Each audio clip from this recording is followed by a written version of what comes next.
har'a dhaamsa sadii qaba na dhageeffadha tokko warri osoo shabakaan kan YouTube si galchu YouTube si seensisu YouTube seente osoo YouTube ijoollee Oromoo like subscribe share me share yodisi like manamni yookaan subscribe yookaan like osoo tuini baatu hinaafa qalbii guddaa qabda dhugaa rabbii siin jedhe hospitaala kamitti yaalamtanii beektanii hospitaala guddaa Mubaarak Musammaadhaa biyya Kaayiroo jira دكتور غوغوردا اكا اسلدين محمد فابر دايتني اكي جلت يالمو قبدا وري هنا فاكاسي قبدا مالك كا دبي غوتا داو وري سبسكرايب يولي اورمو مالك كفلتن كابلاشا ما لايك يو غوتريف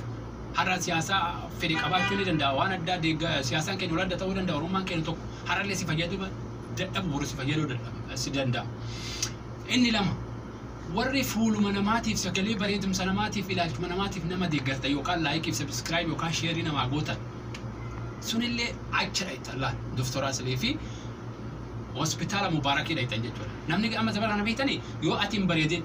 amma sagalentii yatuuf amma boochaafin taatu isin jaalala isin qabsiisuu miti isin galee taa'uun qabu sagaleen kiyya maal si fayyada wanni an si fayyadu waan an dubbadhu yookaan waan an barreessu yookaan waan hojjedhu san keessatti wanti kun na fayyadamu nan fayyadu ilaali malee